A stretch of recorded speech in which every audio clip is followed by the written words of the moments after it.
Welcome to YogiViews, where my guest is yoga itself, through interviewing those who practice it, teach it, sell it, or simply love it. I am Antonio Sausis. Yoga has been happening from the beginning of times, but in recent years, our awareness of it has increased tremendously. Yoga has permeated our culture in a number of different ways, anywhere from an individual's personal life choices to the ways government conduct their business. By understanding and addressing the fact that we are all one of the core teachings of yoga, and that we function as a unit along with the rest of the universe, our understanding of our relationship to our environment has changed. To the external environment, through, for example, understanding how our past use of fossil fuel is now affecting the global climate. In regards to our internal environment, by perhaps teaching us different ways of relating with ourselves and with others. Even though the relationship with ourselves is the most important one to understand, it is also true that we define, test, and reshape ourselves through our relationships with those we love and with those we don't. There is nothing we can do, say, or think that does not affect those we are in relationship with. At times, in the form of a loving flow of beauty and understanding, but most commonly through conflict, intimate conflict. Yoga has a lot to say about this. And to take a deeper look at it, I invited Lyn Davis Genelli to our show. Lyn, thanks for coming. Welcome to our show. Thanks, Antonio. Lyn is a body-oriented transpersonal psychotherapist, life coach, and couples coach. Her work, CouplesAlchemy, helps individuals turn the hot conflict of fighting, or the cold conflict of boredom, low desire, and alienation, into enduring passion and genuine intimacy. Lyn. Hi. Again. There's one question that all our viewers like to know about, and that is, how did your personal path into yoga start? Well, if we want to talk about what people usually think about yoga, which is hatha yoga, the asana practice, all of that kind of thing, I was a late comer to that practice. I was 52, and what actually brought me to yoga was menopause. I was not sleeping. I felt terrible. You know, for years I'd been going to those aerobics classes, you know, in the endless search for thin thighs. But I got to the place where I just could not deal with that noise and that pounding and those screaming people. And, you know, I'd always thought that yoga wasn't for me because, you know, like so many people, I thought yoga was about flexibility. And I'd already been extremely flexible all my life. But I knew I needed something that would help to sort of calm my nervous system. So I started going to yoga classes. And of course, I quickly found out that it was about a great deal more than flexibility. That for me especially, yoga is so much more about strength and about balance than it is about flexibility. But it's been a wonderful teaching for me. But if you take yoga in the larger sense, I guess I've been a yogi since my 20s. I've been a meditator. I've been involved with various kinds of body disciplines. I've studied for, 30 some odd years in a mystical school called Arika. I now am an I-Rest Yoga Nidra teacher and a yoga teacher. Mm-hmm. So it's been kind of a long and winding road. Tell us a bit more about this more spiritual or meditative aspect of yoga. How was that experience? How did you get in touch with yoga in that way? Well, you know, for me, it came through the path of love. There was one night I was at a party, and I saw that man. You know, it's that classical story of their eyes met across the room. I mean, quite literally. And I just fell deeply, deeply in love, and had that moment of understanding that separation was ultimately an illusion. And that everything that I thought was love up until then was the merest kind of shadow. And it was that experience of the transcendence of separation that really turned my life around, because that experience was so powerful and so compelling and so exquisite that all I wanted was, how do I get back to that garden again? And how did you find that a meditation technique would take you there? What? Well, you know, the next thing that kind of came along my path was I quit my job at the Toronto School Board and came to Esalen, which, you know, in 1971 was what hip young professionals did, you know. And I was, you know, I'd been working in the field, but I had really come to understand that I really did not know what I was doing. But I passionately wanted to know, you know, what to do, because I really wanted to be of service to people. I wanted to play some role, however small, in the alleviation of suffering. And I wanted to understand, you know, what is it to be a human being? What is our lives? What is the source of our suffering? And how do we come to the ending of suffering, right? So Esalen seemed like, you know, a real good stop along that way. And of course, I ended up staying in Big Sur and working at Esalen and doing lots of workshops and going through the Rolfing series, which was very fundamental for me. Mm-hmm. After my first Rolfing session, I had this real opening of awareness, you know, where all of a sudden, that again, that separate sense was really gone. You know, everything was just so real and so vivid. And although my senses were still telling me that I was distinct from the mountains and the trees and the ocean, there was a feeling sense of non-separation inside of me. So I really began to understand that the body was an incredible key to that sense of transcendence, that on the one hand, the body was the storehouse of our, for want of a better word, karma, right? That our injuries, that our beliefs, that our emotions, that our whole past was literally stored in our tissues. And on the other hand, to the extent that those imprints could be released, that we could find our way to a kind of natural and inherent freedom. Were you focused on the body when you started your psychotherapeutic career? Because I'm interested in this. No, absolutely not. Uh-huh. No, absolutely not. I mean, that was, you know, virtually completely unknown back in those days. I mean, psychology was considered to be about the mind. The mind, exactly. Right? And so there was no sense of the body at all. I mean, once in a while you'd hear, you know, a vague whispering about Wilhelm Reich, but it was only to portray him as a nutball. Yes, even though he had an amazing knowledge, and he came up with the armor, or this fantastic the whole theory that says that analysis. when we want to defend ourselves from certain issues, we tend to tense one part of the other. And later on, then we know that these different parts that he relates to psychic contents are also similar to what Kundalini Yoga and the chakra theory says about the placement of issues, psychotherapeutic issues. Yes, in the very body. much so. Very much so. But as you say, you know, in those days, that was all just way outside of the mainstream. I mean, the mainstream was about rats and paired associates learning. So was yoga, if I'm not wrong, in a way, wasn't it? Was yoga about rats? No. What I mean that it was also not known.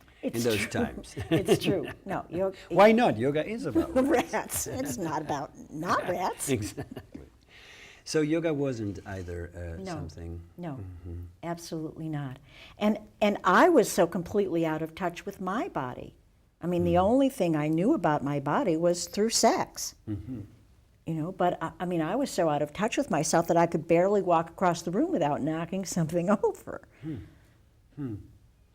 And how did your interest particularly, or I would say, how did the two, yoga and your professional life, mixed?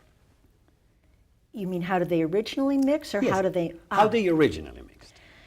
Well, you know, through my interest in the body, I studied massage at Esalen and became a massage practitioner and completed the Rolfing series and became very interested in Gestalt, which again had Gestalt therapy, which has again a real kind of a body awareness central kind of a component to it.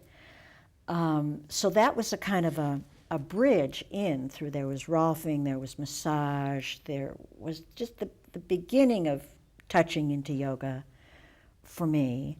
So those streams kind of began to flow together. And then the Eureka School was very prominent in Big Sur at that time. The original group of people were down in Chile with Oscar Chazo, and, you know, tantalizing rumors would come back, and then, you know, the people came back, and then a group of my friends went off to New York to do the 3-month training, and they came back and they were so alive, you know, so bright and so embodied, you know. I mean, they were really grounded, really solid, and at the same time very open, enormously attractive. Right. So I was eager to do the Eureka work, and I actually learned the Eureka psychocalisthenics sequence, which is in many important ways based in yoga and in pranayama as well. Tell us a bit more about it. Well, psychocalisthenics is a kind of a psychophysiological exercise system developed by Oscar Chazo and the Eureka School. It's 15 minutes end to end, and its hallmark is the coordination of movement and breath, right? And it quite systematically works all the different parts of the body very, very efficiently. I mean, it's one of those things that really, you know, moves right along. It's quite vigorous, but it was the first kind of exercise thing that I could ever really relate to. You know, I learned it, and it made me feel really good, and without having to sort of, you know, kind of crank up my motivation, I found that I was eager to do it, and that, you know, I really experienced results from it, and that, of course, just enhanced my interest in the Eureka work, which at that time was very body-based, very body-based. Well, and certainly a useful way of changing the way one feels, because we know that to each emotion there's a particular breath type or breath pattern that happens, and so by altering the breath pattern you might as well change your mind or even the way you feel. Yes, absolutely. That was where I began to be introduced to the techniques of pranayama, and that was, you know, my introduction to meditation and that kind of thing. So it was a wonderful time in my life.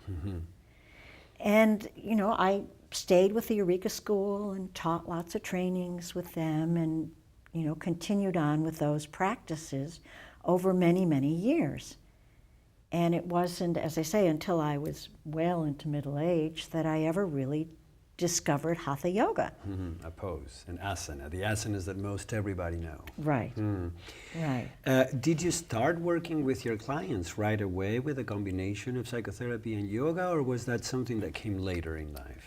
Well, actually, some years after my original Eureka training, I got reintroduced to an interesting type of psychotherapy because I was looking for something more integrative. I mean, I had lots of good techniques and lots of good pieces, but I felt that they didn't really hang together in an integral way. They were just kind of lots of good pieces, right? And I reconnected with a man that I'd done some personal therapy with years ago named Jack Rosenberg, who had synthesized a very interesting form of therapy called IBP, Integrative Body Psychotherapy, which again has lots of roots in yoga. Right? I mean, Jack had been a yogi for many, many years, right? And IBP is based very much in work with the breath. So it has a kind of like a neo-Reichian sort of a component to it. So that really provided the synthesis and the kind of integrated viewpoint that you were looking for. That I was looking for. So I went through the IBP training and am an IBP practitioner and an IBP teacher and that kind of thing. And there again, I began to sort of see the yogic roots in this. So it was one of those things where yoga began to sort of sneak up on me from a bunch of different directions, you know, until finally it was just unmistakable, you know. Did you find your clients to be resistant to yoga? Did you use the word yoga back then or not? No. I did not. I did not. I mean, it was a big enough confront for a lot of those folks just to be, you know, lying on a mat doing breath work. Exactly. Right. Yes, and it's very interesting how yoga has been relanguaged to, in all sorts of ways, to fit whatever is the audience that needs to hear about it. And I'm sure this had happened from the beginning of times as well, but interestingly enough, it's happening more and more now, so more parts of the society or sectors of the society can accept it and work with it. Yes, absolutely. You just name iRest and Yoga Nidra. You, interestingly enough, call them the two names together, but it's usual to hear either iRest or Yoga Nidra, and it's... Well, not in our trainings. We say the whole thing, iRest, Yoga Nidra. Okay. And one of the reasons why Richard Miller, the let's say the creator of iRest, or the one that gave it that name,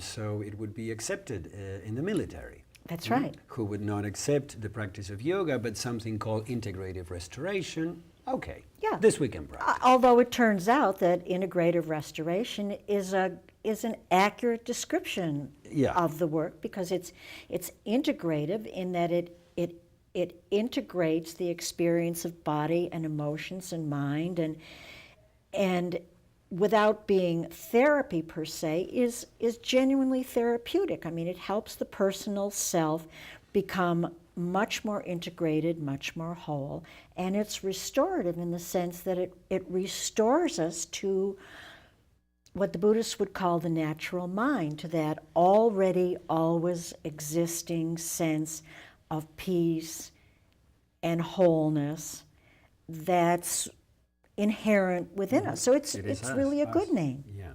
Yes, it is. And it would also be fair to say that the military are now accepting a little bit more some of the terminology, especially since Dr. Miller has been very instrumental in helping the military with post-traumatic stress disorder. Yes, he has. Through the use of yoga. Through the yoga. So perhaps just as in your case, one more example in which yoga permeates the culture and the different issues of society. Now, you focus on conflict. Yes, I do. How did this start? Why conflict out of all things? Well, given that as a yogi, you know, what one is most interested in really is union, right? And the, in a way, opposite of union, or the obstacle to that experience of union, is conflict, right? So in a way, if you're interested in unity, you got to be interested in conflict. You know, as long as you're living in the world of apparent dualities. Tell us more about this positioning conflict as the opposite of union. Well, conflict is not only the total focus on separation as opposed to non-separation, but it's the most, if you will, painful experience of separation. It's not only that we're separate, but that our separateness is filled with hostility and a win-lose, right? So it's sort of separateness to the max. Yes. Is therefore unity the solution?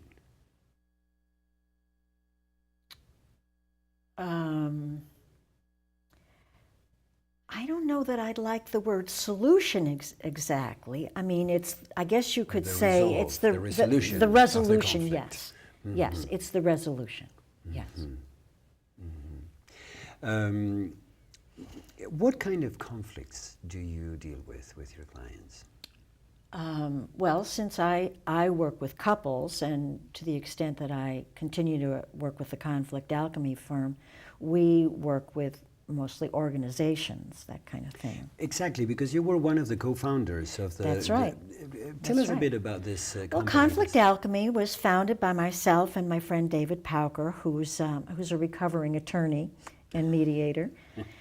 And both of us, as spiritual practitioners, have always felt in our hearts really, the pain of conflict and the destructive quality of conflict, and have really felt that we really had something to offer, with our different skill sets to the resolution of conflict. And we felt that was, some small contribution that we could make in line with our intention to leave the world even that much better a place for our being here. So we developed a certain kind of a methodology, which in many ways parallels my couples alchemy work, to help people work through conflict and arrive at peace and arrive at, indeed,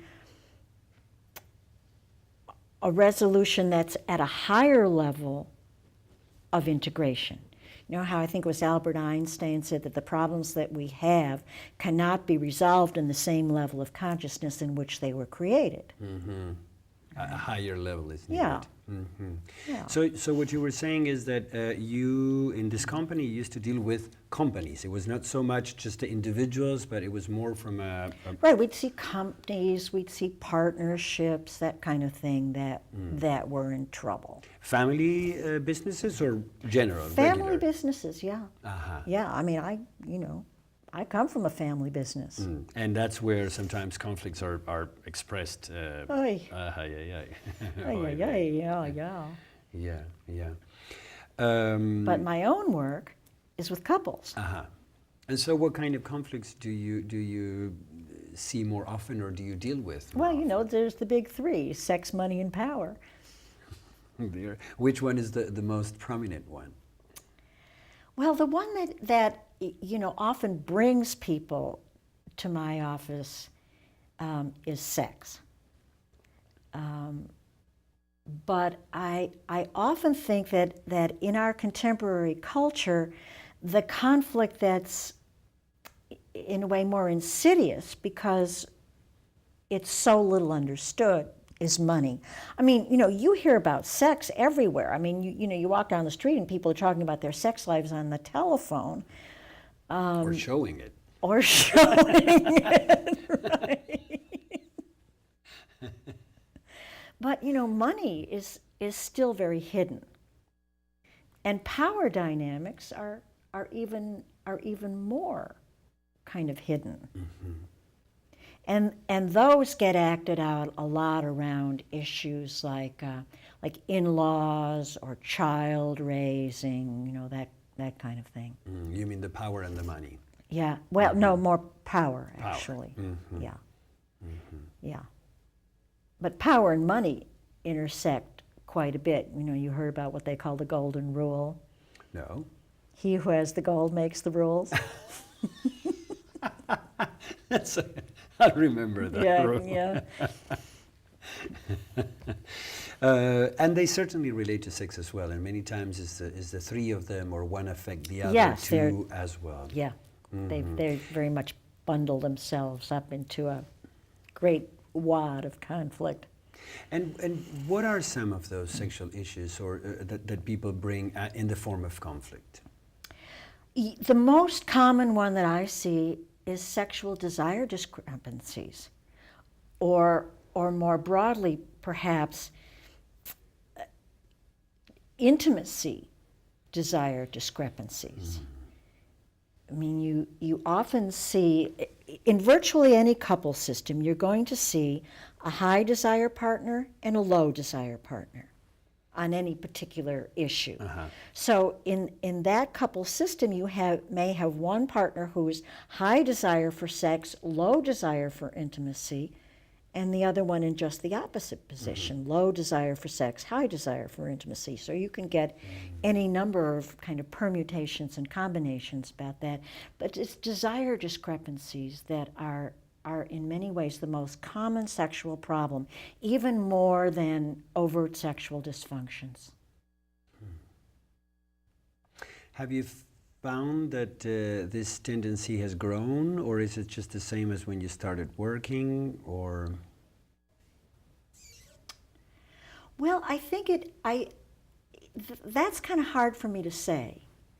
You know, I don't know whether it's grown. It certainly is much more sort of spoken about, and people are more aware of it. And I think also as people start to get older, this problem starts to surface more. You know, as people have been in a relationship for a long time, people have higher expectations of relationships than they used to. So people are no longer so willing to settle for a passionless relationship, even after they've been married a long time and even after they've gotten older. You know, perhaps our parents or our grandparents were just prepared to sort of accept the waning of passion and accept the waning of desire and accept the waning of intimacy. But anymore, people aren't willing to settle for that anymore. And so they're much more willing to validate their desire for enduring intimacy and for ongoing passion in their couples' relationships. And particularly in the era of AIDS, you know, people are not so willing to just go outside the relationship to get those kinds of satisfactions. They really want to have that within a monogamous relationship. This concludes the first part of a two-part show where I'm interviewing Lyn Davis Genelli. Lyn is a body-oriented transpersonal psychotherapist, a life coach, and a couples coach. Her work, CouplesAlchemy, helps individuals turn the hot conflict of open fighting or the cold conflict of boredom, alienation, and low desire into genuine intimacy and enduring passion. I hope you enjoy our show today. I would love to hear about that, and shoot me an email if you want at antonio@yogiviews.com, and I would look forward to seeing you the next time.